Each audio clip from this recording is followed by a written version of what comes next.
ಶ್ರೀಗುರುಭ್ಯೋ ನಮಃ ಹರಿ ಓಂ. ಯೋऽन्तಃ ಪ್ರವಿಶ್ಯ ಮಮ ವಾಚಮಿಮಾಂ ಪ್ರಸುಪ್ತಾಂ ಸಂಜೀವಯತ್ತಿ ಕಿಲ ಶಕ್ತಿಧರಸ್ವಧಾಮ್ನಾ ಅನ್ಯಾಂಶ್ಚ ಹಸ್ತಚರಣಶ್ರವಣತ್ವಗಾದೀನ್ ಪ್ರಾಣಾನ್ ನಮೋ ಭಗವತೆ ಪುರುಷಾಯ ತುಭ್ಯಂ. ಭವತಿ ತನುಭಾವಾದಿಡಮೋ ಕೋಪಿ ವಾಗ್ಮಿ ಜಡಮತಿರಪಿ ಜಂತುರ್ಜಾಯತೆ ಪ್ರಾಜ್ಞಮೌಲಿಃ. ಸಕಲವಚನಚೇತೋ ದೇವತಾ ಭಾರತೀ ಸಾ ಮಮ ವಚಸಿ ಧತ್ತಾಂ ಸನ್ನಿಧಿಂ ಮಾನಸೇ ಚ. ತಪೋ ವಿದ್ಯಾ ವಿರಕ್ತ್ಯಾದಿ ಸದ್ಗುಣೌಘಾಕರನಹಂ ವಾದಿರಾಜಗುರೋನ್ ವಂದೇ ಹಯಗ್ರೀವಪದಾಶ್ರಯಾನ್. ಪೂಜ್ಯಾಯ ರಾಘವೇಂದ್ರಾಯ ಸತ್ಯಧರ್ಮರತಾಯ ಚ ಭಜತಾಂ ಕಲ್ಪವೃಕ್ಷಾಯ ನಮತಾಂ ಕಾಮಧೇನವೇ. ಬ್ರಹ್ಮಚರ್ಯ ಹರಿಪ್ರೀತಿ ಸುವಿದ್ಯಾವಾದಶಾಲಿನಃ ಇಷ್ಟದಾನ್ ಕಷ್ಟಹರ್ತೃನ್ನಃ ವಿದ್ಯಾಮಾನ್ಯಾನ್ ಮುನೀನ್ ನುಮಃ. ಶ್ರೀಗುರುಭ್ಯೋ ನಮಃ. ಹರಿಕಥಾಮೃತಸಾರ ಗುರುಗಳ ಕರುಣದಿಂದ ಬನಿತು ಬೇಳುವೆ ಪರಮ ಭಗವದ್ಭಕ್ತರಿದನಾದರದಿ ಕೇಳುವುದು. ಜಗನ್ನಾಥದಾಸರು ರುದ್ರದೇವರನ್ನು ಸ್ತೋತ್ರ ಮಾಡ್ತಾರೆ. ಎಂತಹ ರುದ್ರದೇವರು ಅಂತ ಹೇಳಿಕೊಂಡು ಒಂದೊಂದೇ ವಿಶೇಷಣಗಳನ್ನು ಹೇಳಿದರು. ವಾಮದೇವ ವಿರಿಂಚಿತನಯ ಉಮಾಮನೋಹರ ಉಗ್ರದುರ್ಜಟಿ ಸಾಮಜಾಜಿನ ವಸನಭೂಷಣ ಸುಮನಸೋತ್ತಂಸ ಕಾಮಹರ ಕೈಲಾಸ ಮಂದಿರ ಸೋಮಸೂರ್ಯ ಅನಲ ವಿಲೋಚನ ಕಾಮಿತಪ್ರದ ಕರುಣಿಸು ಯಮಗೆ ಸದಾ ಸುಮಂಗಳವ ಅಂತ ಹೇಳಿಕೊಂಡು ರುದ್ರದೇವರ ಮನಸ್ಸಿಗೆ ಮನೋನಿಯಾಮಕ ಮನೋಕಾರಕರಾಗಿರತಕ್ಕಂತಹ ರುದ್ರದೇವರನ್ನು ಜಗನ್ನಾಥದಾಸರು ಸ್ತೋತ್ರ ಮಾಡ್ತಾ ಇದ್ದಾರೆ. ಹೀಗೆ ಸ್ತೋತ್ರ ಮಾಡಿದ ಮೇಲೆ ಮುಂದೆ ಮತ್ತೆ ಪುನಃ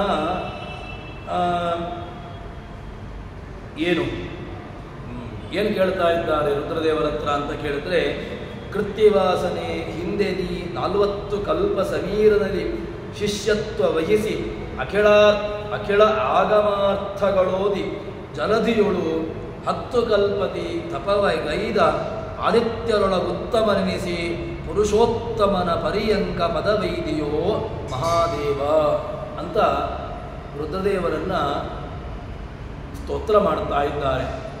ರುದ್ರದೇವರ ಬಗ್ಗೆ ಪುರಾಣದಲ್ಲಿ ಬರತಕ್ಕಂತಹ ಮಾತು ಎಂಥದ್ದು ಅಂತ ಕೇಳಿದ್ರೆ, ರುದ್ರದೇವರು ತಾವು ತಮ್ಮ ಜ್ಞಾನಕ್ಕೋಸ್ಕರವಾಗಿ ಅವರು ಗರುಡ ಪುರಾಣ ಹೇಳ್ತಕ್ಕಂತಹ ಮಾತು, ಪಂಚಾಶೀತಿ ಬ್ರಹ್ಮಕಲ್ಪಂ ಸಮಾರಭ್ಯ ಮಹಾಪ್ರಭೋ ರುದ್ರಸ್ಯ ಹ್ಯಾಪರೋಕ್ಷಂ ಸ್ಯಾತ್ ತಥಾ ಹ್ಯಾರಬ್ಧ ಸಂಶಯ ವಿತಿಶ್ರುತಂ ಮಯಾ ಬ್ರಹ್ಮಣೋಕ್ತಂ ಪದಂ ಮರೇಃ ಇತ್ತಂ ತ್ವಯೋಕ್ತಂ ಶ್ರುತ್ವಾಪಿ ಸಂಶಯೋ ಬಾಧತೆ ಮಮ ಅಂತ ಹೇಳಿಕೊಂಡು ರುದ್ರದೇವರ ವಿಚಾರವನ್ನು ಗರುಡ ಪುರಾಣ ತಿಳಿಸಿಕೊಳ್ತದೆ. ಗರುಡ ಪುರಾಣ ಹೇಳ್ತದೆ, ರುದ್ರದೇವರು ತಮ್ಮ ಜ್ಞಾನಕ್ಕೋಸ್ಕರವಾಗಿ ಅವರು ಎಲ್ಲಿ ಯಾರ ಜೊತೆಗೆ ಹೋಗಿ ಅಧ್ಯಯನವನ್ನು ಮಾಡಿದ್ರು ಅಂತ ಕೇಳಿದ್ರೆ, ಸಮೀರನಲ್ಲಿ ಶಿಷ್ಯತ್ವ ವಹಿಸಿ. ಸಮೀರ ಅಂದರೆ ಭಾವಿ ಬ್ರಹ್ಮರಾಗಿರತಕ್ಕಂತಹ ಸಮೀರನಲ್ಲಿ ಪ್ರಾಣದೇವರ ಬಳಿಗೆ ಹೋಗಿ ತಾವು ಶಿಷ್ಯತ್ವವನ್ನು ವಹಿಸಿಕೊಂಡು ತನ್ಮೂಲಕವಾಗಿ 40 ಕಲ್ಪಗಳು, ಸಾಮಾನ್ಯವಾಗಿರತಕ್ಕಂತಹದ್ದಲ್ಲ, 40 ಬ್ರಹ್ಮಕಲ್ಪಗಳು ಅಂತ ಹೇಳ್ತಾರೆ. ಈ 40 ಬ್ರಹ್ಮಕಲ್ಪಗಳನ್ನು ತಾವು ಶಾಸ್ತ್ರಾಧ್ಯಯನಕ್ಕೋಸ್ಕರವಾಗಿ ತಾವು ಮೀಸಲಿಟ್ಟರು. ಇಷ್ಟು ಅಧ್ಯಯನವನ್ನು ಮಾಡಿ ತಾವು ರುದ್ರದೇವರು ಹೋಗಿ ನೇರವಾಗಿ ಆ ಸಮೀರನ ಭಾವಿ ಬ್ರಹ್ಮರಾಗಿರತಕ್ಕಂತಹ ವಾಯುದೇವರ ಜೊತೆಗೆ ತಾವು ಹೋಗಿ ತನ್ಮೂಲಕವಾಗಿ ಅವರು ಅಧ್ಯಯನವನ್ನು ಮಾಡಿದರು. ಅದಾದ ಮೇಲೆ ಮತ್ತೆ ಪುನಃ 10 ಕಲ್ಪಗಳ ಕಾಲ ತಪಸ್ಸನ್ನು ಮಾಡಿ ಏನು ಮಾಡಿದ್ರು ಅಂತ ಕೇಳಿದ್ರೆ, 40 ಕಲ್ಪಗಳು ಅಂತ ಹೇಳಿದಾಗ ಪಂಚಾಶೀತಿ ಬ್ರಹ್ಮಕಲ್ಪಂ ಯೇ ವಿಜಾನಂದಿತೆ ದ್ವಿಜ ಅಂಧಂತಮ ಪ್ರವಿಶಂತಿ ಅಂತ 40 ಕಲ್ಪಗಳು ಪಂಚಾಶೀತಿ. ಈ 40 ಕಲ್ಪಗಳ ಕಾಲ ರುದ್ರದೇವರು ಭಾವಿ ಬ್ರಹ್ಮರಾಗಿರತಕ್ಕಂತಹ ವಾಯುದೇವರ ಶಿಷ್ಯತ್ವವನ್ನು ವಹಿಸಿಕೊಂಡು ತನ್ಮೂಲಕವಾಗಿ ಎಲ್ಲ ಶಾಸ್ತ್ರಾಧ್ಯಯನಗಳನ್ನು ಮಾಡಿ ತನ್ಮೂಲಕವಾಗಿ ಅವರು ಏನು ಮಾಡಿದ್ರು ಅಂತ ಕೇಳಿದರೆ 10 ಕಲ್ಪದಿ ತಪವಗೈದ ಆದಿತ್ಯರೊಳಗೆ ಉತ್ತಮ ನಿಲ್ಲಿಸಿ. ಯಾರು ದೇವತೆಗಳಲ್ಲಿ ಉತ್ತಮರಾಗಿರತಕ್ಕಂಥವರು ಗರುಡ, ಶೇಷರುದ್ರ, ಭಗವಂತ, ಲಕ್ಷ್ಮೀದೇವಿ, ಅದಾದ ಮೇಲೆ ಬ್ರಹ್ಮದೇವರು ವಾಯುದೇವರು ಸಮಾನರು, ಅದಾದ ಮೇಲೆ ಅವರವರ ಪತ್ನಿಯರು, ಅದಾದ ಮೇಲೆ ಗರುಡ ಶೇಷರುದ್ರಾದಿಗಳು ಅಂತ ಹೀಗೆ ನಮಗೆ ತಾರತಮ್ಯವನ್ನು ಹೇಳ್ತಾರೆ. ಅಂತಹ ತಾರತಮ್ಯವನ್ನು ಹೇಳುವಾಗ ಈ ರುದ್ರದೇವರು 10 ಕಲ್ಪಗಳ ಕಾಲ ತಾವು ತಪಸ್ಸನ್ನು ಮಾಡಿ ಆದಿತ್ಯರೊಳಗೆ ಉತ್ತಮನೆನಿಸಿ ತಾವು ದೇವತೋತ್ತಮರು ಎಂಬುದನ್ನು ಅತ್ಯಂತ ಅದನ್ನು ತೋರಿಸಿ ತನ್ಮೂಲಕವಾಗಿ ಏನು ಮಾಡಿದ್ರು ಅಂತ ಕೇಳಿದರೆ ಅವರಿಗೆ ಮುಂದೆ ಏನು, ಅವರಿಗೆ ಮುಂದಿನ ಪದವಿ ಏನು ಅಂತ ಕೇಳಿದರೆ ಪುರುಷೋತ್ತಮನ ಪರ್ಯಂಕ ಪದವಿದೆಯೋ, ನಿನಗೆ ಮುಂದಿನ ಕಲ್ಪದಲ್ಲಿ ಏನಾಗ್ತದೆ ಅಂತ ಕೇಳಿದರೆ ಆ ಶೇಷನಾಗಿ ಏನು ಭಗವಂತನ ಹಾಸಿಗೆಯಾಗತಕ್ಕಂತಹ ಒಂದು ಯೋಗ, ಅಂತಹ ಶೇಷ ಪದವಿಯನ್ನು ನಿನಗೆ ಸಿಗ್ತದೆ ಅಂತ ಎಂಬುದಾಗಿ ಹೇಳ್ತಾರೆ. ಅದನ್ನೇ ಅನಂತಾಸನದಲ್ಲಿ ಇರತಕ್ಕಂತಹ ರುದ್ರದೇವರಿಗೆ ಶಿವಾಂತರಿ ಅಮಿತಾನ್ ಸ್ವೀಯಾನ್ ಪ್ರಿಯಾನ್ ಪ್ರತಿನಿವಾದಯನ್ ಅಧ್ಯಾತ್ಮೆ ಶೇಷಯನ ಸ್ನಿಗ್ಧಾಂ ಲಿಂಗಶಿಲಾಂ ಮರಿ ಅಂತ ಹೇಳಿಕೊಂಡು ಉಡುಪಿಯಲ್ಲಿರ್ತಕ್ಕಂತಹ ಅನಂತೇಶ್ವರದಲ್ಲಿರತಕ್ಕಂತಹ ಅನಂತಾಸನನ ಸ್ತೋತ್ರವನ್ನು ವಾದಿರಾಜರು ತಮ್ಮ ಗ್ರಂಥವಾಗಿರತಕ್ಕಂತಹ ತೀರ್ಥ ಪ್ರಬಂಧದಲ್ಲಿ ಮಾಡ್ತಾರೆ. ತೀರ್ಥ ಪ್ರಬಂಧದಲ್ಲಿ ಅವರು ಏನು ಹೇಳ್ತಾರೆ ಅಂತ ಕೇಳಿದರೆ ಅನಂತಾಸನ ಅಲ್ಲಿ ಯಾರು ಅಂತ ಕೇಳಿದರೆ ಅನಂತಾಸನಲ್ಲಿ ಇರತಕ್ಕಂತಹದ್ದು ಮುಖ್ಯವಾಗಿ ಅನಂತ. ಅವನು ರುದ್ರದೇವರಿಗೆ ಮುಂದಿನ ಶೇಷ ಪದವಿಯನ್ನು ಹೊಂದಲಿಕ್ಕೆ ಬೇಕಾಗಿರತಕ್ಕಂತಹ ಯೋಗ್ಯತೆಗೆ ಬೇಕಾಗಿರತಕ್ಕಂತಹ ಪಾಠಾದಿಗಳನ್ನು ಮಾಡ್ತಾ ಇದ್ದಾರೆ ಎಂಬುದಾಗಿ ಅದನ್ನು ಹೇಳ್ತಾರೆ. ಹೀಗೆ ಆ ಪುರುಷೋತ್ತಮನ ಪರ್ಯಂಕ ಅಂದರೆ ಅವರಿಗೆ ಶಯನಕ್ಕೆ ಬೇಕಾಗಿರತಕ್ಕಂತಹ ಭಗವಂತನ ಶಯನಕ್ಕೆ ಬೇಕಾಗಿರತಕ್ಕಂತಹ ಸಾಧನೆ ಅಂದರೆ ಶೇಷ ಪದವಿಯನ್ನು ಅವನು ಹೊಂದುತ್ತಾನೆ ಎಂಬುದನ್ನು ಜಗನ್ನಾಥದಾಸರು ತಮ್ಮ ಪದ್ಯದ ಮೂಲಕವಾಗಿ ತೋರಿಸಿಕೊಡ್ತಾ ಇದ್ದಾರೆ. ಅಂದರೆ ಒಳ್ಳೆಯ ಪದವಿಯನ್ನು ಹೊಂದಲಿಕ್ಕಿರತಕ್ಕಂತಹ ರುದ್ರದೇವರು, ಅಂತಹ ರುದ್ರದೇವರು ಮುಂದಿನ ಕಲ್ಪದಲ್ಲಿ ತಾವು ಭಾವಿ ಶೇಷರು ಎಂಬುದನ್ನು ತೋರಿಸಿಕೊಡ್ತಾ ಇದ್ದಾರೆ. ಇನ್ನೊಂದು ಏನು ಅಂತ ಕೇಳಿದ್ರೆ ಹಿಂದೆ ರುದ್ರದ ಪದವಿ ರುದ್ರನ ವಿಚಾರವನ್ನು ಹೇಳ್ತಾ ಇದ್ದಾರೆ. ಅದೇ ವಿಚಾರವನ್ನು ಮತ್ತಷ್ಟು ಜಗನ್ನಾಥದಾಸರು ಮುಂದುವರಿಸ್ತಾ ಇದ್ದಾರೆ. ಏನು ಅಂತ ಕೇಳಿದ್ರೆ ರುದ್ರದೇವರು ಈಗ ರುದ್ರ ಪದವಿಯಲ್ಲಿದ್ದಾರೆ, ಮತ್ತೆ ಶೇಷ ಪದವಿಯನ್ನು ಮುಂದೆ ಪಡೆಯುತ್ತಾರೆ. ಮುಂದೆ ಶೇಷನಾಗಿ ಭಗವಂತನಿಗೆ ಹಾಸಿಗೆಯಾಗಿ ತಾವು ಇರತಕ್ಕಂಥವರು, ಅಂತಹ ಆ ಶೇಷ ಪದವಿಗೆ ಬರತಕ್ಕಂಥವರು ಎಂಬುದನ್ನು ತೋರಿಸಿಕೊಡ್ತಾ ಇದ್ದಾರೆ. ಅಷ್ಟು ಮಾತ್ರವಲ್ಲದೆ ಯಶಚ್ಚ ನಿಶ್ಚಿತಂ ತದಿದೀತ್ತೇನ ಭಾಣ್ಯತೆ ಅಂತ, ಅಂದರೆ ಶೇಷನೂ ರುದ್ರನು ಇಬ್ಬರೂ ಕೂಡ ಸಮಾನ ಕಕ್ಷೆ. ಯಾಕೆ ಅಂತ ಕೇಳಿದ್ರೆ ವಿಷ್ಣು ಸರ್ವೋತ್ತಮೋತ ಪ್ರಕೃತಿರಥ ವಿಧಿ ಪ್ರಾಣನಾಥ ವತೋಕ್ತೆ ಬ್ರಹ್ಮಾಣಿ ಭಾರತೀ ಚ ದ್ವಿಜ ಪಾಣಿ ಮೃಡಾಶ್ಚ ಸ್ತ್ರೀಯ ಷಡ್ಚ ವಿಷ್ಣು ಅಂತ ತಾರತಮ್ಯ ಸ್ತೋತ್ರದಲ್ಲಿ ಹೇಳುವಾಗ ವಿಷ್ಣು ಸರ್ವೋತ್ತಮ ಅಥ ಪ್ರಕೃತಿ ಪ್ರಾಣನಾಥ ವತೋಕ್ತೆ ಬ್ರಹ್ಮಾಣಿ ಭಾರತೀ ಚ ದ್ವಿಜ ಫಣಿ ಮತ್ತು ಮೃಡ, ಇದು ಇಬ್ಬರೂ ಕೂಡ, ಇದು 3 ಜನರು ಕೂಡ ಸಮಾನ ಕಕ್ಷೆ ಉಳ್ಳವರು, ಸಮಾನ ಯೋಗ್ಯತೆ ಉಳ್ಳವರು ಎಂಬುದನ್ನು ತಾರತಮ್ಯ ಸ್ತೋತ್ರದಲ್ಲಿ ಹೇಳ್ತಾರೆ. ಇಲ್ಲಿ ರುದ್ರದೇವರು ಶೇಷದೇವರು ಸಮಾನ ಕಕ್ಷೆಯಾದದ್ದರಿಂದಾಗಿ ಈಗಿನ ರುದ್ರದೇವರು ಮುಂದಿನ ಕಲ್ಪದಲ್ಲಿ ತಾವು ಶೇಷ ಪದವಿಯನ್ನು ಹೊಂದಿ ತನ್ಮೂಲಕವಾಗಿ ಭಗವಂತನಿಗೆ ಬೇಕಾಗಿರತಕ್ಕಂತಹ ಸೇವೆ ಸಾಧನೆಗಳನ್ನು ಮಾಡ್ತಾರೆ ಎಂಬುದನ್ನು ತೋರಿಸಿಕೊಡ್ತಾ ಇದ್ದಾರೆ.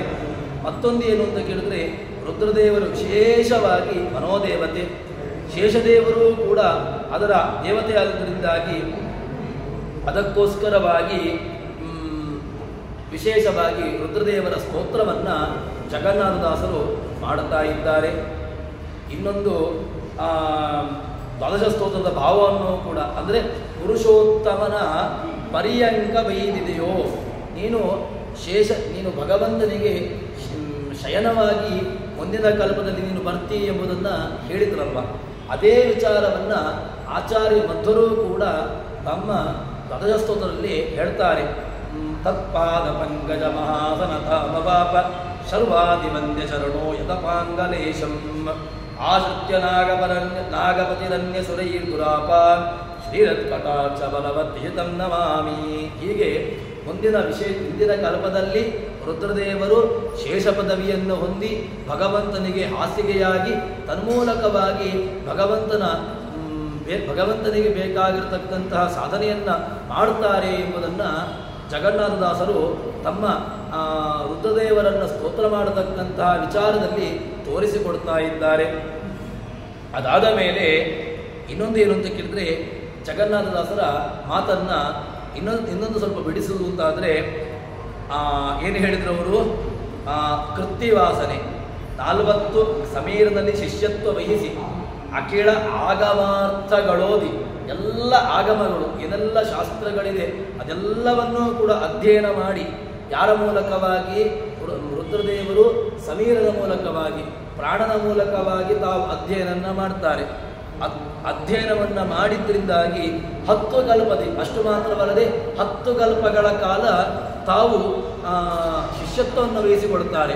ಯಾರ ಶಿಷ್ಯತ್ವವನ್ನು ಅಂತ ಕೇಳಿದ್ರೆ, ಆದಿತ್ಯರೊಳಗೆ ಉತ್ತಮಗೊಳಿಸಿ ದೇವತಾ ಕಕ್ಷೆಯಲ್ಲಿ ತಾವು ಉತ್ತಮರು ಅಂತ ಅನಿಸಿಕೊಳ್ತಾರಲ್ವ, ಅಂತಹ ದೇವತಾ ಕಕ್ಷೆಯಲ್ಲಿ ಉತ್ತಮರು ಅಂತ ಅನಿಸಿಕೊಳ್ಳತಕ್ಕಂಥವರು ನಮಗೆ ಏಕಾದಶ ರುದ್ರರನ್ನು ಹೇಳ್ತಾರೆ. ಅದರಲ್ಲಿ ಏಕಾದಶ ರುದ್ರರನ್ನು ಹೇಳುವಾಗ ಏಕಾದಶ ರುದ್ರರು ಅಂತ ಹೇಳ್ತಾರೆ. ಅದರಲ್ಲಿ ಮುಖ್ಯವಾಗಿರತಕ್ಕಂತಹದ್ದನ್ನು ತೋರಿಸಿಕೊಡುವುದಕ್ಕೋಸ್ಕರವಾಗಿಯೂ ಕೂಡ ಇಲ್ಲಿ ಹೇಳಿದ್ದಾರೆ. ಇನ್ನೊಂದು ಏನು ಅಂತ ಕೇಳಿದ್ರೆ, ಜಗನ್ನಾಥದಾಸರಿಗೆ ಕೆಲವೊಂದಷ್ಟು ವಿಚಾರಗಳನ್ನು ತೋರಿಸಿಕೊಡಬೇಕಿತ್ತು. ಅದಕ್ಕೋಸ್ಕರವಾಗಿ ಆ ಶಬ್ದಗಳನ್ನು ಹೇಳಿದ್ದಾರೆ, ಪ್ರಯೋಗ ಮಾಡಿದ್ದಾರೆ.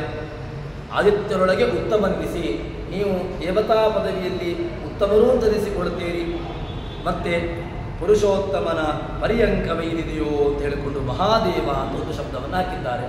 ಏಕೆ ಮಹಾದೇವ ಶಬ್ದಕ್ಕೆ ಏನರ್ಥ ಅಂತ ಕೇಳಿದ್ರೆ, ಅದರ ವಿಚಾರವನ್ನು ಮಾಡ್ತಾರೆ. ವಾಮದೇವೋ ಮಹಾದೇವ ವಿರೂಪಾಕ್ಷ ತ್ರಿಲೋಚನ ಅಂತ ಅಮರಕಾರ ಅಮರಸಿಂಹ ಇದನ್ನು ಹೇಳ್ತಾನೆ. ಇನ್ನೊಂದು ವಾಮದೇವ ಶಬ್ದಕ್ಕೆ ಹಿಂದಿನ ವಿಚಾರದಲ್ಲಿ ನಾವು ನೋಡಿದ್ವಿ. ಅದೇನು ಅಂತ ಕೇಳಿದ್ರೆ, ಅಲ್ಲಿಯೂ ಕೂಡ ವಾಮದೇವ ಶಬ್ದವನ್ನು ಅಲ್ಲಿ ಬಳಸಿದ್ದಾರೆ. ಇಲ್ಲಿ ಹಿಂದಿನ ರುದ್ರದೇವರ ಸ್ತೋತ್ರವನ್ನು ಮಾಡುವಾಗ ವಾಮದೇವ ವಿರಿಂಚಿತನಯ ಅಂತ ಶಬ್ದವನ್ನು ಹಾಕಿದ್ದಾರಲ್ವ, ಆ ವಾಮದೇವ ಶಬ್ದದ ಅರ್ಥವನ್ನು ಹೇಳುವಾಗ ಅಂದರೆ ವಾಮನಃ ದೇವ ಯಸ್ಯ ಸಹ ವಾಮದೇವ ಅಂತ, ಅಂದರೆ ವಾಮನನೇ ಮುಖ್ಯವಾಗಿ ದೇವತೆಯಾಗಿ ಉಳ್ಳವನು. ಅಂದರೆ ಯಾರು ವಾಮನರೂಪಿಯಾಗಿರ್ತಕ್ಕಂಥ ಭಗವಂತನ ಉಪಾಸನೆಯನ್ನು ಯಾರು ಮಾಡ್ತಾರೋ ರುದ್ರದೇವರು ಭಗವಂತನ ರೂಪವನ್ನು ಉಪಾಸನೆ ಮಾಡ್ತಾ ಇದ್ದಾರೆ. ಅದಕ್ಕೋಸ್ಕರವೇ ಅವರಿಗೆ ವಾಮದೇವ ಎಂಬುದನ್ನು ಹೇಳ್ತಾರೆ.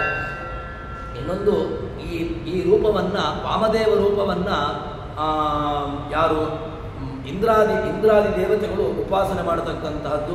ಅವರು ಈ ರುದ್ರದೇವರು ಕೂಡ ವಾಮನರೂಪಿಯಾಗಿರ್ತಕ್ಕಂತಹ ಭಗವಂತನ ಉಪಾಸನೆಯನ್ನು ತಾವು ಮಾಡ್ತಾರೆ ಎಂಬುದನ್ನು ತೋರಿಸಿಕೊಡುವುದಕ್ಕೋಸ್ಕರವಾಗಿ ಜಗನ್ನಾಥದಾಸರು ತಮ್ಮ ಪದ್ಯದಲ್ಲಿ ವಾಮದೇವ ಎಂಬಂತಹ ಶಬ್ದವನ್ನು ಹಾಕಿದ್ದಾರೆ. ಅದಾದ ಮೇಲೆ ಆ ವಾಮದೇವ ಶಬ್ದಕ್ಕೆ ಇನ್ನೊಂದು ಅರ್ಥವನ್ನು ಹೇಳ್ತಾರೆ. ಯಾರು ಕೃಷ್ಣ ಭಗವದ್ಗೀತೆಯಲ್ಲಿ ಹೇಳುವಾಗಲೂ ಕೂಡ ಎಲ್ಲಿ ಇದನ್ನು ವಿಶೇಷವಾಗಿರತಕ್ಕಂಥ ವಿಭೂತಿ ರೂಪಗಳುಂಟು ಅಂತ ಹೇಳಿಕೊಂಡು, ಪ್ರಹ್ಲಾದಶ್ಚಾಸ್ಮಿ ದೈತ್ಯಾನಾಮ್ ಅಂತ ಹೇಳಿಕೊಂಡು, ಆದಿತ್ಯಾನಾಮಸ್ಮಿ ಅಂತ ಹೇಳಿಕೊಂಡು ಬರ್ತಾನೆ. ಅದೇ ವಿಚಾರವನ್ನು ಹೇಳುವಾಗ ಭಗವಂತ ಏಕಾದಶ ರುದ್ರರಲ್ಲಿ ತಾನು ಯಾರೇ ಆಗಿದ್ದೇನೆ ಅಂತ ಹೇಳಿದಾಗ ತಾನು ರುದ್ರಾಣಾಂ ಶಂಕರಶ್ಚಾಸ್ಮಿ ಅಂತ ಹೇಳಿಕೊಂಡು ನಾನು ಶಂಕರನಾಗಿದ್ದೇನೆ. ಶಂಕರ ಅಂತ ಹೇಳಿದ್ರೆ ಶಂಕರೋತಿ ಶಂಕರ, ಶುಭವನ್ನು ಉಂಟು ಮಾಡತಕ್ಕಂಥವನು, ಮಂಗಳವನ್ನು ಉಂಟು ಮಾಡತಕ್ಕಂಥವನು. ರುದ್ರದೇವರು ಯಾವುದರ ದೇವತೆ ಅಂತ ಹೇಳಿದ್ರೆ ಮಾಂಗಲ್ಯದ ದೇವತೆ. ಅಂದರೆ ಯಾರಿಗೆ ಮಂಗಳ ಆಗಬೇಕು ಅಂತ ಉಂಟು ಅವರಿಗೆ ಈ ರುದ್ರದೇವರ ಆರಾಧನೆಯನ್ನು ಮಾಡಬೇಕು. ಮತ್ತೊಂದು ಮುಖ್ಯವಾಗಿರತಕ್ಕಂತಹ ಚಿಂತನೆ ಎಂಥದ್ದು ಅಂತ ಕೇಳಿದ್ರೆ ಮನೋನಿಯಾಮಕ. ಮನಸ್ಸು ಸರಿಬೇಕು ಅಂತ ಆದರೆ, ಮನಸ್ಸೇ ಸರಿ ಇಲ್ಲ ಅಂತ ಆದರೆ, ಮನಸ್ಸಿನ ಸ್ಥಿತಿಯೇ ಸರಿ ಇಲ್ಲ ಅಂತ ಆದರೆ ಏನು ತಾನೇ ಪ್ರಯೋಜನ? ಯಾವುದೂ ಕೂಡ ಏನೂ ಆಗಲಿಕ್ಕೆ ಸಾಧ್ಯ ಇಲ್ಲ. ಅದಕ್ಕೋಸ್ಕರವಾಗಿ ಮುಖ್ಯವಾಗಿ ಮನೋದೇವತೆ ಎನಿಸಿರತಕ್ಕಂತಹ ರುದ್ರದೇವರನ್ನು ನಾವು ಪ್ರಾರ್ಥನೆ ಮಾಡಲೇಬೇಕು. ಅದನ್ನೇ ಜಗನ್ನಾಥದಾಸರು ಕೂಡ ತಮ್ಮ ಮಾತಿನ ಮೂಲಕವಾಗಿ ಹೇಳ್ತಾರೆ. ಇನ್ನೊಂದು, ಮಹಾದೇವ ಶಬ್ದಕ್ಕೆ ರುದ್ರದೇವರು ಅಂತ ಅರ್ಥ ಇಟ್ಟುಕೊಳ್ಳಿ, ಆಗ್ತದೆ. ಇನ್ನೊಂದು, ನೀವು ಪದವಿಭಾಗವನ್ನು ಮಾಡಿಕೊಂಡು ಅದರ ಸಂಧಿಗಳನ್ನು ಮಾಡಿಕೊಂಡು ಮಹಾಂತಶ್ಚಾಸು ದೇವಶ್ಚ ಮಹಾದೇವ, ಉತ್ತಮನಾಗಿರತಕ್ಕಂತಹ ದೇವತೆ ಭಗವಂತ ಅಂತ ಅನಿಸಿಕೊಳ್ತಾನೆ. ಹೀಗೆ ರುದ್ರದೇವರು ಭಗವಂತ ಎರಡೂ ಕೂಡ ಅರ್ಥವನ್ನು ತೋರಿಸಿಕೊಟ್ಟಾಗಿದೆ ಅಂತ ಎಂಬುದನ್ನು ನಮಗೆ ಜಗನ್ನಾಥದಾಸರು ತಮ್ಮ ಮಾತಿನ ಮೂಲಕವಾಗಿ ಹೇಳ್ತಾ ಇದ್ದಾರೆ. ಇಷ್ಟು ಅಂದರೆ ಎಲ್ಲಿಂದ ಆರಂಭ ಮಾಡಿಕೊಂಡು ಬಂದರು? ಜಗನ್ನಾಥದಾಸರು ಆರಂಭದಲ್ಲಿ ಪ್ರಾರ್ಥನೆ ಮಾಡಿದ್ದು ಮಂಗಲಾಚರಣೆಯನ್ನು ಮಾಡಿಕೊಂಡು ಭಗವಂತನ ಸ್ತೋತ್ರವನ್ನು, ಪ್ರಾಣದೇವರ ವಿಚಾರವನ್ನು, ಅದಾದ ಮೇಲೆ ಅಲ್ಲಿ ಗುರುಗಳನ್ನು ಸ್ಮರಣೆ ಮಾಡಿದರು. ಎರಡನೆಯ ಪದ್ಯದಲ್ಲಿ ನರಸಿಂಹನ ಸ್ತೋತ್ರವನ್ನು ಮಾಡಿದರು. ಯಾಕೆ ಅಂತ ಕೇಳಿದರೆ ನರಸಿಂಹ ಅನಿಷ್ಟಗಳನ್ನು ದೂರ ಮಾಡತಕ್ಕಂತಹ ದೇವತೆ. ಅದಕ್ಕೋಸ್ಕರವಾಗಿ ರುದ್ರದೇವರ ಯಾರನ್ನ ನರಸಿಂಹರೂಪಿಯಾಗಿರ್ತಕ್ಕಂತಹ ಭಗವಂತನನ್ನು ಸ್ತೋತ್ರ ಮಾಡಿದರು. ಅದಾದ ಮೇಲೆ ಪ್ರಾಣದೇವರನ್ನು ಸ್ತೋತ್ರ ಮಾಡಿದರು. ಅದಾದ ಮೇಲೆ ಭಾರತೀ ಸರಸ್ವತಿಯರನ್ನು ಸ್ತೋತ್ರ ಮಾಡಿದರು. ಅದಾದ ಮೇಲೆ ರುದ್ರದೇವರ ಸ್ತೋತ್ರವನ್ನು ಮಾಡ್ತಾ ಇದ್ದಾರೆ. ಈ ಒಂದು ಆರ್ಡ್ರಲ್ಲಿ, ಈ ಒಂದು ಕ್ರಮವನ್ನಿಟ್ಟುಕೊಂಡು ಜಗನ್ನಾಥದಾಸರು ಹೇಳ್ತಾ ಇದ್ದಾರೆ.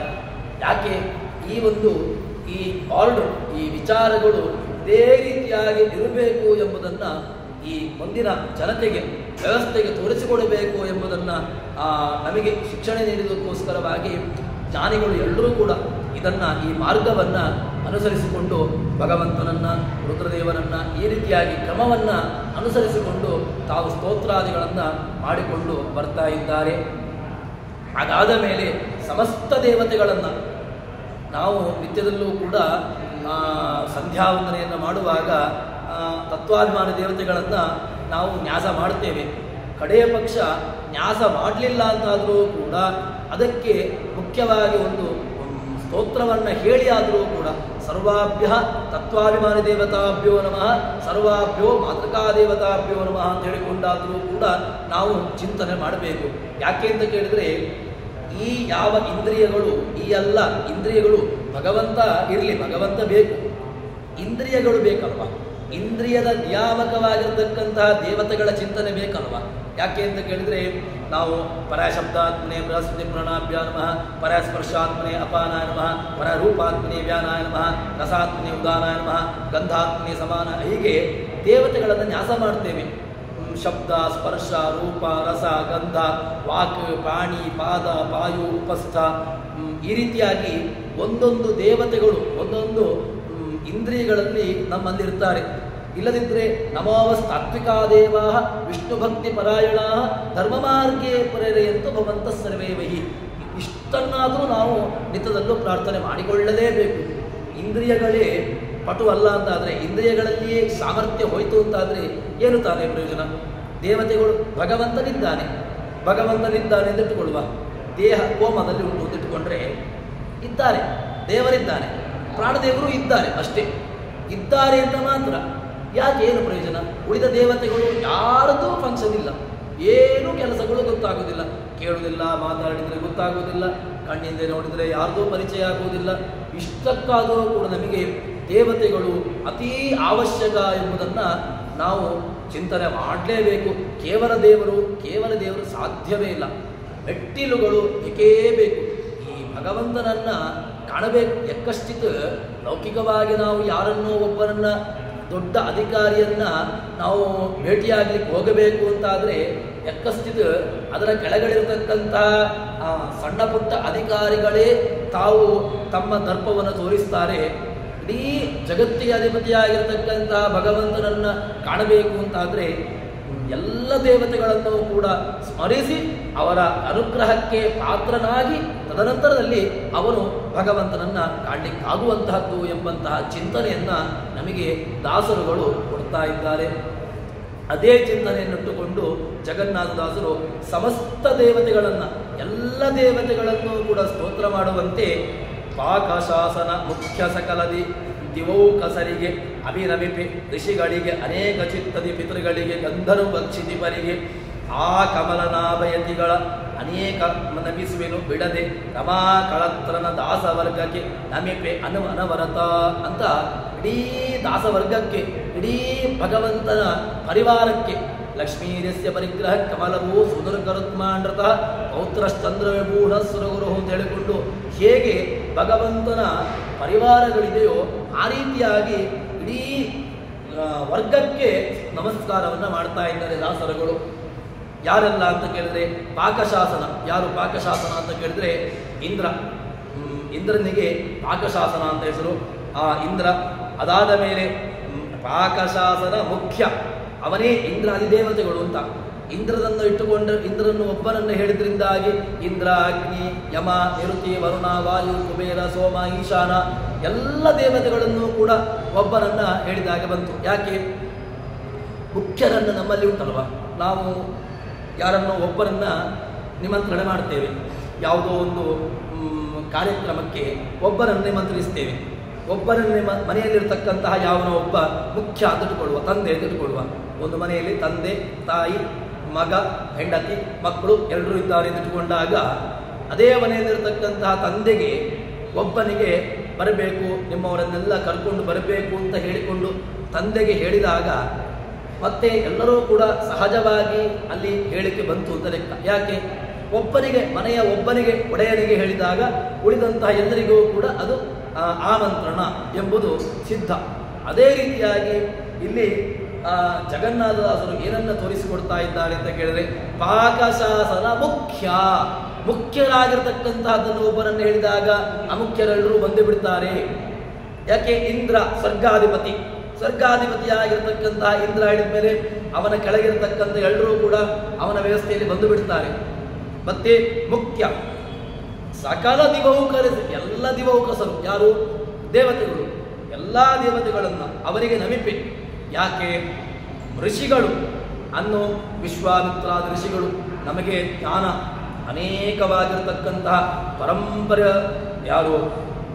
ಹಯಗ್ರೀವ ರೂಪಿಯಾಗಿರ್ತಕ್ಕಂತಹ ಭಗವಂತನಿಂದ ಬಂದಿರತಕ್ಕಂತಹ ವೇದಗಳು, ಅಪೌರುಷಯವಾಗಿರತಕ್ಕಂತಹ ವೇದಗಳು, ವೇದಕ್ಕೆ ಕರ್ತೃ ಇಲ್ಲ ಅಂತಹ ಅಪೌರುಷಯವಾಗಿರತಕ್ಕಂತಹ ವೇದಗಳನ್ನು ನಮಗೆ ಕೊಟ್ಟವರು ಯಾರು ಕೇಳಿದ್ರೆ ಋಷಿಯಾದಿಗಳು, ವಿಶ್ವಾಮಿತ್ರ, ಪರಾಶರ, ಇದೇ ರೀತಿಯಾಗಿರ್ತಕ್ಕಂತಹ ಗೌತಮ, ಅತ್ರಿ, ಭರದ್ವಾಜ ಇವರೆಲ್ಲರೂ ಕೂಡ ನಮ್ಮ ತನಕ ಅದನ್ನ ಏನು ಋಷಿಗಳು ಏನು ಅವರಿಗೆ ಕಂಡದ್ದು. ವೇದ ಯಾವತ್ತೂ ಇರತಕ್ಕಂತಹ ವೇದ ಆ ಋಷಿಗಳಿಗೆ ಕಂಡದ್ದು. ಅಂದರೆ ಅವರು ಅದರ ಚಿಂತನೆಯನ್ನ ಮಾಡಿದಾಗ ಅವರಿಗೆ ಆಯಾಯ ವೇದ ಭಾಗಗಳು ಅವರಿಗೆ ಸ್ಮರಣೆಯಾಯಿತು. ಅದರಿಂದಾಗಿ ಅವರು ಕರ್ತೃಗಳು ಅಂತ ಹೇಳುವಂತಹದ್ದು. ನಾವು ಗಾಯತ್ರಿಯನ್ನು ಹೇಳುವಾಗ ವಿಶ್ವಾಮಿತ್ರ ಋಷಿ ಅಂತ ಹೇಳಿಕೊಂಡು ಆ ಋಷಿಯನ್ನು ಸ್ಮರಣೆ ಮಾಡ್ತೇವೆ. ಯಾಕೆ ವಿಶ್ವಾಮಿತ್ರ ಋಷಿಗಳು ಅಂತ ಹೇಳಿದ್ರೆ ವಿಶ್ವಾಮಿತ್ರನು ಆ ಗಾಯತ್ರಿಗೆ ಋಷಿ ಅಂತ ಶಬ್ದಕ್ಕೆ ಏನರ್ಥ? ದ್ರಷ್ಟಾರ. ಒಳ್ಳೆಯ ಶಬ್ದ ಏನು ಕೇಳಿದ್ರೆ ದ್ರಷ್ಟಾರ ಅಂತ ಅರ್ಥ. ಅಂದ್ರೆ ಯಾರಿಗೆ ಆ ಮಂತ್ರಗಳು ಕಂಡಿದೆಯೋ ಅವರು ದ್ರಷ್ಟಾರರಷ್ಟೇ, ಹೊರತು ಅವರು ಕರ್ತೃಗಳಲ್ಲ ಎಂಬುದನ್ನು ತೋರಿಸಿಕೊಡ್ತಾರೆ. ಋಷಿಗಳಿಗೆ ನಮಿಪೆ. ಹಾಗೆಯೇ ಆ ಋಷಿಗಳೇಕ ಚಿತ್ತದಿ ಪಿತೃಗಳಿಗೆ, ಗಂಧರ್ವರಿಗೆ, ಇವರೆಲ್ಲರಿಗೂ ಕೂಡ ನಾನು ನಮಸ್ಕಾರಗಳನ್ನು ಮಾಡ್ತೇನೆ. ಯಾರಿಗೆಲ್ಲ? ಇನ್ನು ಹೇಳ್ತಾರೆ ಎಲ್ಲ ಯತಿಗಳಿಗೆ, ಕಮಲನಾಭಾದಿ ಯತಿಗಳನ್ನು ಹೇಳ್ತಾರೆ. ಅಂದರೆ ಪದ್ಮನಾಭ ತೀರ್ಥರಿಂದ ಹಿಡ್ಕೊಂಡು ಎಲ್ಲ ಯತಿಗಳನ್ನು ಕೂಡ ಅಲ್ಲಿ ಸ್ತೋತ್ರವನ್ನು ಮಾಡ್ತಾರೆ. ಅಂತಹ ಯತಿಗಳಿಗೆ ನಾನು ನಮಿಸುವೆನು ಬಿಡದೆ. ಯಾಕೆ ಇವರೆಲ್ಲ ನಮಗೆ ವಂದ್ಯರು ಅಂತ ಕೇಳಿದ್ರೆ, ಇವರೆಲ್ಲರೂ ವಂದ್ಯರು. ನಮಗೆ ಯಾಕೆ ವಂದ್ಯರು ಕೇಳಿದ್ರೆ ನನಗೆ ಇವರೆಲ್ಲರೂ ಕೂಡ ದಾರಿ ತೋರಿಸಿದವರಪ್ಪ. ಎಲ್ಲಿಗೆ ಹೋಗಲಿಕ್ಕೆ ದಾರಿ ತೋರಿಸಿದವರು? ಭಗವಂತನನ್ನ ಕಾಣಲಿಕ್ಕೆ ಬೇಕಾಗಿರತಕ್ಕಂತಹ ದಾರಿಯನ್ನು ತೋರಿಸಿರತಕ್ಕಂಥವರು ಇವರೆಲ್ಲರೂ ಕೂಡ ಜ್ಞಾನಿಗಳು. ಅದಕ್ಕೋಸ್ಕರವಾಗಿ ಆ ಕಮಲನಾಭಾದಿ ಯತಿಗಳ ನೀಕ ನಮಿಸುವೆನು ಬಿಡದೆ ರಮಾಕಳತ್ರನ, ನಮಗೆ ರಮೆಯ ಅಧಿಪತಿಯಾಗಿರತಕ್ಕಂತಹ ಭಗವಂತನನ್ನ ಕಾಣಲಿಕ್ಕೆ ಬೇಕಾಗಿರತಕ್ಕಂತಹ ಮಾರ್ಗವನ್ನು, ನೇರವಾಗಿರತಕ್ಕಂತಹ ರುಜುವಾಗಿರತಕ್ಕಂತಹ ಮಾರ್ಗವನ್ನು ತೋರಿಸಿರತಕ್ಕಂಥವರು ದಾಸ ವರ್ಗಕ್ಕೆ ನಮೀಪೇನು ಅನವರತ. ಅಂತಹ ದಾಸರಿಗೆ ನಾನು ನಮಸ್ಕಾರವನ್ನು ಮಾಡ್ತೇನೆ ಅಂತ ಹೇಳಿಕೊಂಡು ಜಗನ್ನಾಥದಾಸರು ತಾವು ಹೇಳ್ತಾ ಇದ್ದಾರೆ. ಇಂದ್ರಾದಿ ದೇವತೆಗಳು ಯಾಕೆ ಅಂತ ಕೇಳಿದ್ರೆ ಮಹಾಭಾರತ ತಾತ್ಪರ್ಯ ನಿರ್ಣಯದಲ್ಲಿ ಹೇಳತಕ್ಕಂತಹ ಮಾತು, ಯಸ್ಯ ದೇವೇ ಪರಾಭಕ್ತಿ ಯಥಾ ದೇವಿ ತಥಾ ಗುರು ತಸ್ಯೇತೆ ಘಟಿತಾಯರ್ಥಾಃ ಪ್ರಕಾಶಂತೆ ಮಹಾತ್ಮನಃ ಅಂತ.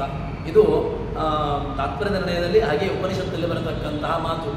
ಯಾಕೆ ನಾವು ಮೊದಲಿಗೆ ಹೇಳಿದಲ್ವಾ, ನನಗೆ ದೇವರು ಮಾತ್ರ ಸಾಕಪ್ಪ, ಇವರೆಲ್ಲ ಯಾಕೆ, ಕೆಳಗಿನ ವರ್ಗದವರಲ್ಲಿ ಯಾಕೆ ಬೇಕು?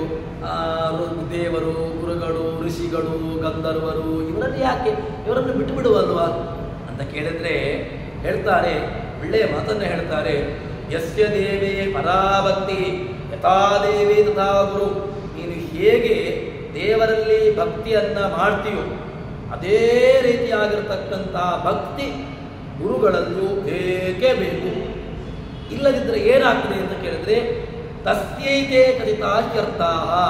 ಯಾರಿಗೆ ದೇವರಲ್ಲಿ ಇರತಕ್ಕಂತಹ ಭಕ್ತಿಗೆ ಅದೇ ರೀತಿಯಾಗಿರತಕ್ಕಂತಹ ಭಕ್ತಿ ಗುರುಗಳಲ್ಲಿಯೂ ಕೂಡ ಮಾಡಿದ್ದಾನೋ ಅಂತಹ ವ್ಯಕ್ತಿಗೆ ತಸ್ಯೈತೆ ಕಥಿತಾರ್ಥಾಃ, ಅವನಿಗೆ ಪುರಾಣಗಳಲ್ಲಿ, ಗ್ರಂಥಗಳಲ್ಲಿ, ಉಪನಿಷತ್ತುಗಳಲ್ಲಿ, ವೇದಗಳಲ್ಲಿ ಏನು ರಹಸ್ಯವಾಗಿರತಕ್ಕಂಥ ವಿಚಾರಗಳು ಹೇಳಲ್ಪಟ್ಟಿದೆಯೋ ಅದೆಲ್ಲ ಅರ್ಥಗಳು ಕೂಡ ಅವನಿಗೆ ಅರ್ಥವಾಗ್ತದೆ.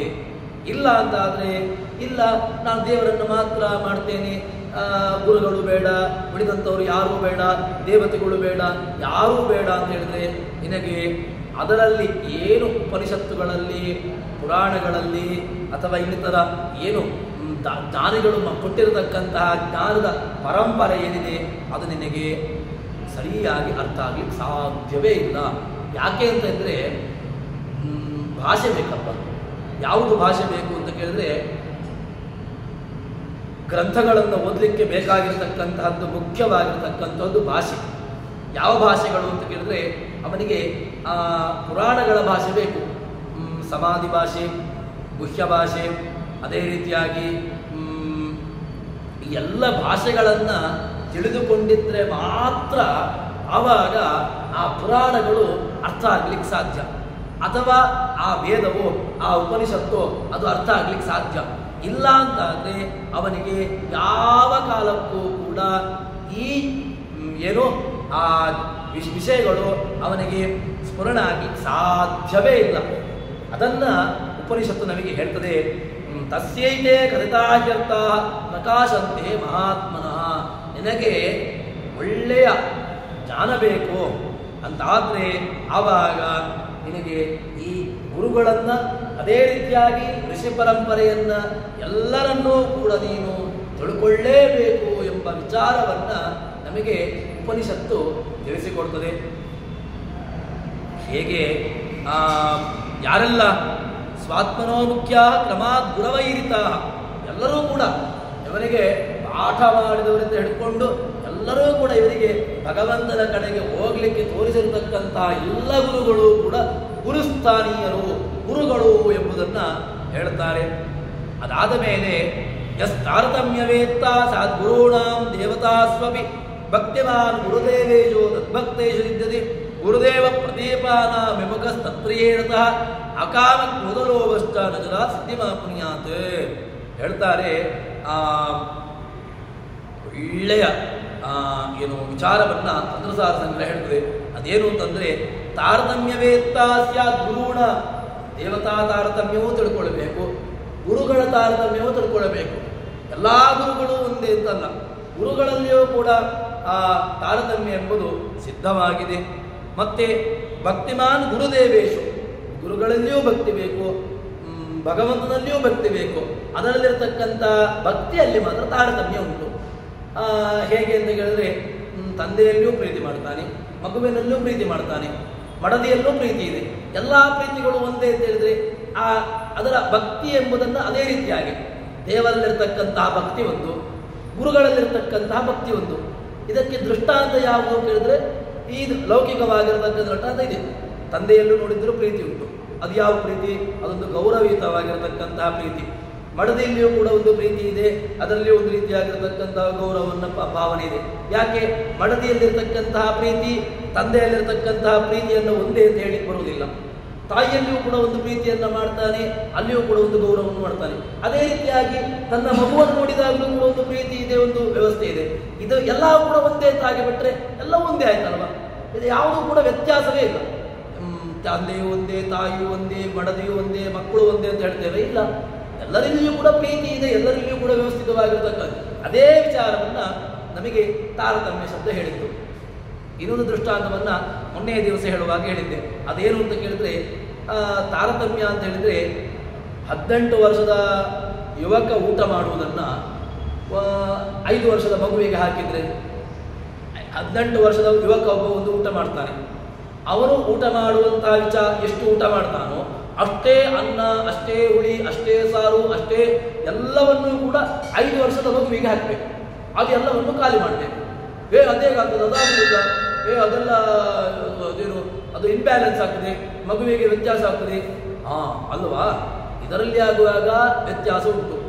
ಒಂದೇ ಅಲ್ಲ. ಅಂದರೆ 18 ವರ್ಷದ ಮಗು ಊಟ ಮಾಡುವುದು ಒಂದೇ ಅಲ್ಲ, 5 ವರ್ಷದ ಮಗು ಊಟ ಮಾಡುವುದು ಒಂದೇ ಅಲ್ಲ. ಇಲ್ಲಿ ನೀವು ಯಾವ ರೀತಿಯಾಗಿ ವ್ಯತ್ಯಾಸವನ್ನು ಹೇಳ್ತೀರೋ ಅಷ್ಟೇ ವ್ಯತ್ಯಾಸ ಭಗವಂತನಲ್ಲಿ ದೇವತೆಗಳಲ್ಲಿರುವಂತಹದ್ದು. ಅದರಲ್ಲಿಯೂ ಕೂಡ ಈ ತಾರತಮ್ಯ ಎಂಬುದು ಅಷ್ಟೇ. ಒಬ್ಬನು ಸುಪ್ರೀಮು, ಮತ್ತೊಬ್ಬ ಅವನ ಕೆಳಗಿನ ವ್ಯವಸ್ಥೆಯಲ್ಲಿರುವಂತಹನು. ಇನ್ನೊಂದು ಒಳ್ಳೆಯ ದೃಷ್ಟಾಂತ ಏನು ಅಂತ ಕೇಳಿದ್ರೆ, ಪ್ರೈಮ್ ಮಿನಿಸ್ಟರು ಮತ್ತೆ CM ಒಂದೇನಾ? ಇಲ್ಲ. ಪ್ರೈಮ್ ಮಿನಿಸ್ಟರ್ನ ಅಧಿಕಾರ ದೊಡ್ಡದು, ಅವನು ಏನು ಬೇಕಾದರೂ ಮಾಡಬೇಕು, ಅವನಿಗೆ ಏನು ಬೇಕಾದರೂ ಸಾಮರ್ಥ್ಯ ಇದೆ. ಆದರೆ CMನ ವ್ಯಾಪ್ತಿಯಲ್ಲಿ ತನಕ ಅಂತ ಕೇಳಿದ್ರೆ CMಗೆ ಇರತಕ್ಕಂತಹ ವ್ಯಾಪ್ತಿ ತನ್ನ ರಾಜ್ಯದಲ್ಲಿ ಮಾತ್ರ. ಅದೇ ಪ್ರೈಮ್ ಮಿನಿಸ್ಟರ್ಗೆ ಆಗುವಾಗ ಅವನ ವ್ಯಾಪ್ತಿ ದೊಡ್ಡದು, ಅವನಿಗೆ ಇಡೀ ಭಾರತವನ್ನು ನೋಡತಕ್ಕಂತಹ ಸಾಮರ್ಥ್ಯ ಇದೆ. ಇನ್ನು ಅದಾದ ಮೇಲೆ ರಾಷ್ಟ್ರಪತಿಯ ವಿಚಾರಕ್ಕೆ ಬಂದರೆ ರಾಷ್ಟ್ರಪತಿ ಎಲ್ಲರಲ್ಲಿಯೂ ಕೂಡ, ಅದಾದ ಮೇಲೆ ಸುಪ್ರೀಂ ಕೋರ್ಟ್. ಇದೊಂದು ಈ ವಿಚಾರಗಳಿಗೆಲ್ಲ ಒಂದೇನಾ ಕೇಳಿದ್ರೆ ಇಲ್ಲ, ಇದರೆಲ್ಲ ಕೂಡ ವ್ಯತ್ಯಾಸ ಉಂಟು. ಹೈಕೋರ್ಟ್ ಹೇಳಿದ್ದರೆ ಸುಪ್ರೀಂ ಕೋರ್ಟ್ ವಿಚಾರ ಅದು ಪ್ರಶ್ನೆ ಮಾಡ್ತದೆ. ಅಲ್ಲ, ಹೈಕೋರ್ಟ್ ಹೇಳಿದ್ದನ್ನು ಸುಪ್ರೀಂ ಕೋರ್ಟ್ ಪ್ರಶ್ನೆ ಮಾಡ್ತದೆ. ಯಾಕೆ ನೀವು ಈ ರೀತಿಯಾಗಿ ಪ್ರಶ್ನೆ, ನಿಮ್ಮ ಜಡ್ಜ್ಮೆಂಟ್ ಬಂತು ಅಂತ ಇಲ್ಲಿ ಕೇಳಿದ್ರೆ ನಾವು ಅಲ್ಲಿ ಕೇಳಲಿಕ್ಕೆ ಬರ್ತದೆ. ಅಂದರೆ ಈ ವಿಚಾರಗಳು ಇಷ್ಟೇ. ಈ ವಿಚಾರವನ್ನ ನಾವು ಏನು ಹೇಳ್ತೇವೆ, ಇದೊಂದು ವ್ಯವಸ್ಥಿತವಾಗಿರತಕ್ಕಂತಹದ್ದು. ಅದೇ ರೀತಿಯಾಗಿ ಭಗವಂತನಲ್ಲಿ, ಅದೇ ರೀತಿಯಾಗಿ ದೇವತಾ ಕಕ್ಷೆಯಲ್ಲಿರತಕ್ಕಂತಹ ವಿಚಾರವನ್ನ ನಮಗೆ ಎಲ್ಲ ಈ ಉಪನಿಷತ್ತುಗಳು ತೋರಿಸಿಕೊಡ್ತಾ ಇರತಕ್ಕಂತಹದ್ದು. ಇದನ್ನ ಹೀಗೆ ಹೇಳ್ತಾರೆ.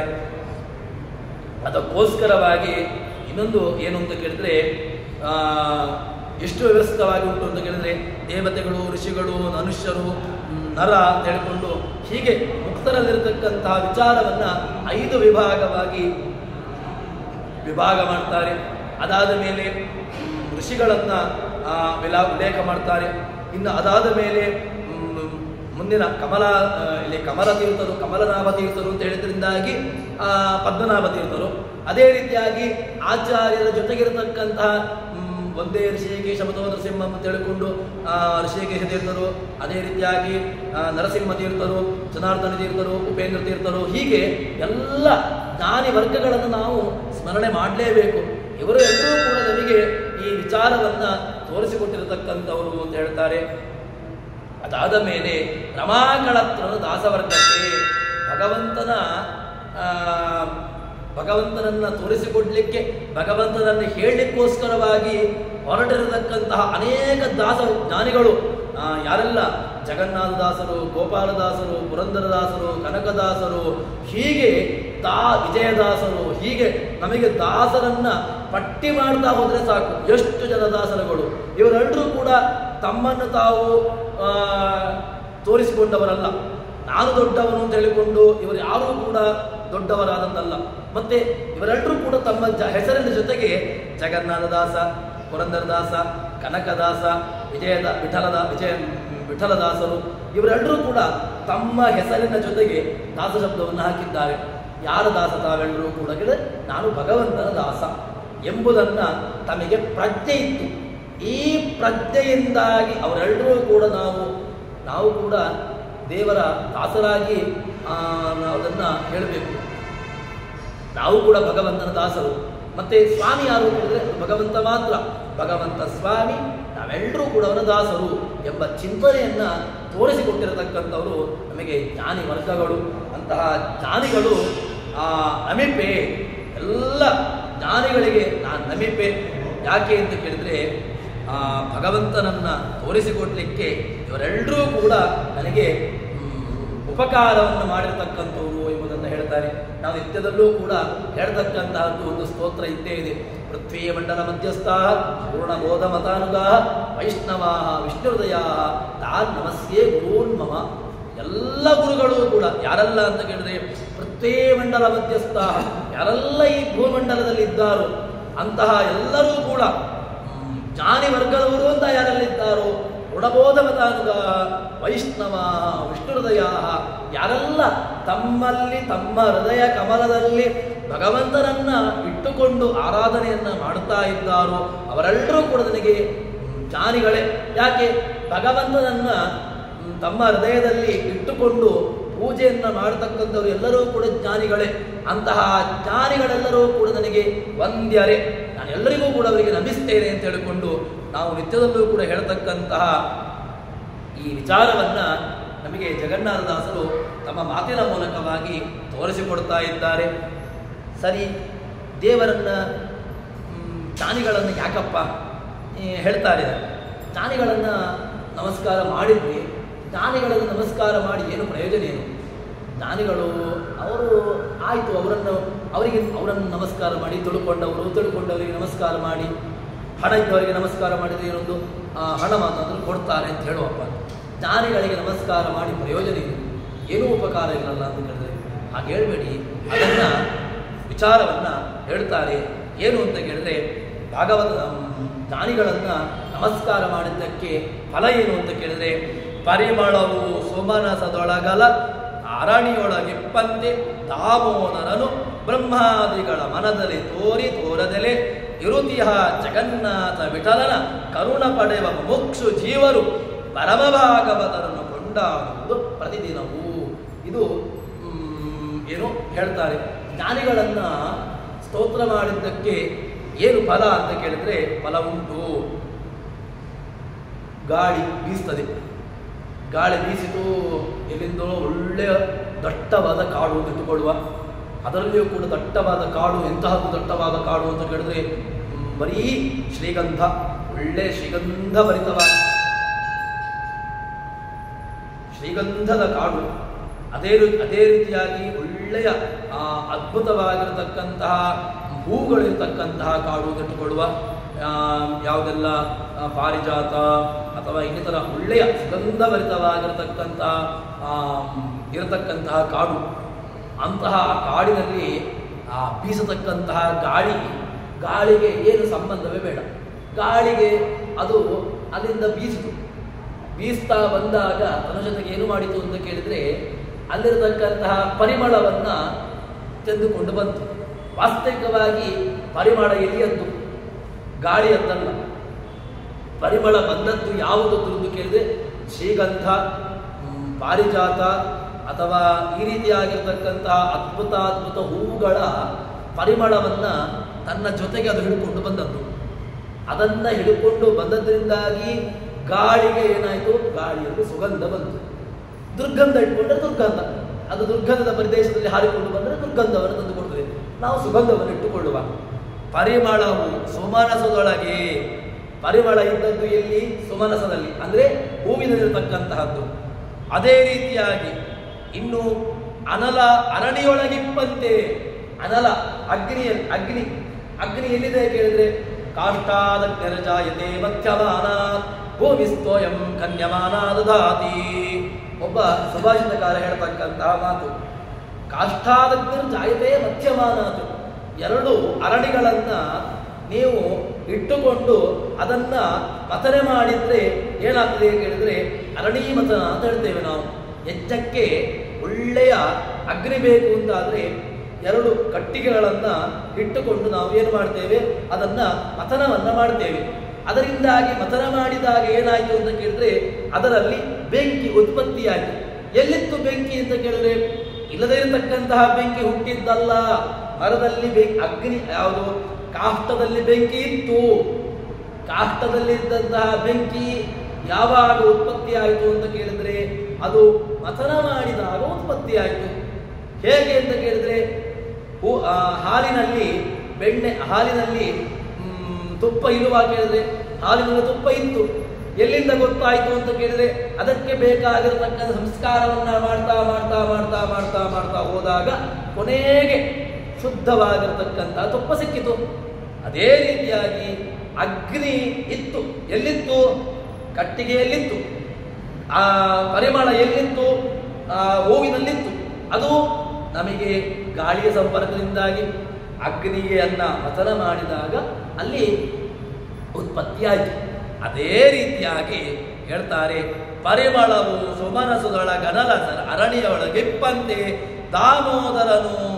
ದಾಮೋದರ ಯಾರು? ದಾಮೋದರ ಇಡೀ ಧಾಮ ಜಗತ್ತನ್ನ ತನ್ನ ಉದರದಲ್ಲಿ ಇಟ್ಟುಕೊಂಡವನು ಅವನೇ ದಾಮೋದರ, ಬೇರೆ ಯಾರೂ ಅಲ್ಲ. ದಾಮೋದರ ಅಂತ ಕೇಳಿದ್ರೆ ಏನರ್ಥ ಅಂತ ಕೇಳಿದ್ರೆ ಇಡೀ ಧಾಮವನ್ನ, ಇಡೀ ಯಾವ ಧಾಮ? ಜಗತ್ತನ್ನ ತನ್ನ ಹೊಟ್ಟೆಯಲ್ಲಿ ಇಟ್ಟುಕೊಂಡವನೇ ದಾಮೋದರ. ದಾಮೋದರ ಶಬ್ದಕ್ಕೆ ಅರ್ಥ ಇದೆ, ಧಾಮ ಉದರ. ಯಾರ ಹೊಟ್ಟೆಯಲ್ಲಿ ಇಡೀ ಧಾಮ, ಯಾವ ಧಾಮ? ಇಡೀ ಜಗತ್ತು ಯಾರ ಹೊಟ್ಟೆಯೊಳಗಿದೆಯೋ ಅವನೇ ದಾಮೋದರ. ಇನ್ನೊಂದು ಹಾಗೆ ಅಂತೇಳಿ ಹೊಟ್ಟೆ ದೊಡ್ಡದಾಗಿದೆ ಅಂತ ಹೇಳಿದ್ರೆ ದಾಮೋದರ. ಅವನು ಹೊಟ್ಟೆ ಚೆನ್ನಾಗಿದೆ, ಕೃಶವಾಗಿ ಇದ್ದಾನೆ, ಚೆನ್ನಾಗಿದ್ದಾನೆ, ನೋಡ್ಲಿಕ್ಕೆ ವಿಕಾರವಾಗಿ ಹೊಟ್ಟೆ ದೊಡ್ಡದಾಗಿ ನಮ್ಮ ರೀತಿಯಾಗಿರ್ತಕ್ಕಂತಹ ವಿಕಾರತ್ವ ಅವನಲ್ಲಿಲ್ಲ. ಎಷ್ಟು ಜಗತ್ತನ್ನು ಇಟ್ಟುಕೊಂಡರೂ ಕೂಡ ತಾನು ಕೃಶವಾಗಿ ಚೆನ್ನಾಗಿ ಅದ್ಭುತವಾಗಿರತಕ್ಕಂಥ ಸೌಂದರ್ಯವನ್ನು ತಾನು ಉಳ್ಳವನಾಗಿದ್ದಾನೆ ಅಂತ ಹೇಳ್ತಾರೆ. ಹೀಗೆ ಅರಣ್ಯೊಳಗಿಪ್ಪಂತೆ ದಾಮೋದರನು ಬ್ರಹ್ಮಾದಿಗಳ ಮನದಲ್ಲಿ ತೋರದೆಲೆ. ಅವನು ಏನು ಮಾಡ್ತಾನೆ ಗೊತ್ತುಂಟಾ? ಭಗವಂತ ಬ್ರಹ್ಮಾದಿ ಮನಸ್ಸಲ್ಲಿ ಕಾಣ್ತಾನೆ, ಇರ್ತಾನೆ, ಅವರ ಮನಸ್ಸಿನಲ್ಲಿ ಸದಾ ಕಾಲದಲ್ಲೂ ನೆಲೆಸಿಡ್ತಾನೆ.